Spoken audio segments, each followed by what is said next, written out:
The last thing I want to show you is a combination of all those techniques into one image, and just to show how fast we can adjust it. The problems in this image are again cyan and two biscuits. We do not want them.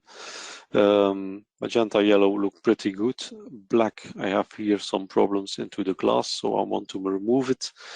And here I have a very light milk, which can cause problems into flexo printing due to the high dot gain we have here into these light zones. So the first thing I do is no cyan by using the channel remover. Press no cyan. So no cyan. Second, I made a copy of my layer and call it no black for the glass.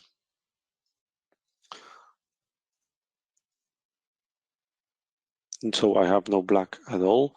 Then just applying my selections, no cyan for the biscuits, no black for the glass.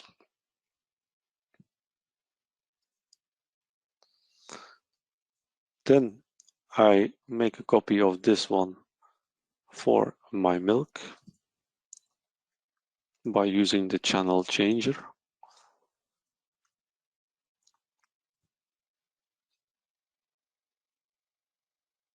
I just want my milk. I already decided that to take the warm gray one for the milk.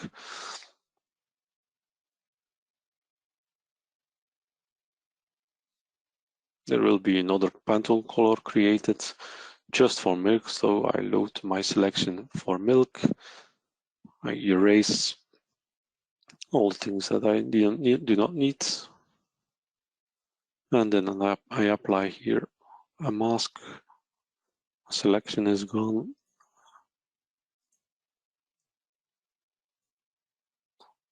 So when I then put my bump up simulation curve, I see there is no cyan into the biscuits, into the milk too. Magenta looks like that, yellow, and my black is also removed from the glass.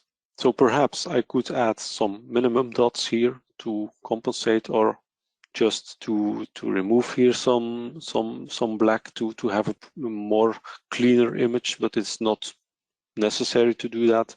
Also, maybe here some problems, but if you look at the overall image in all colors, I do not see here any flexo problems anymore. So as you see in a few clicks, it's a very fast way to adjust an image by using the plugin. That was a big advantage for us if the plugin, or when the plugin came to Photoshop.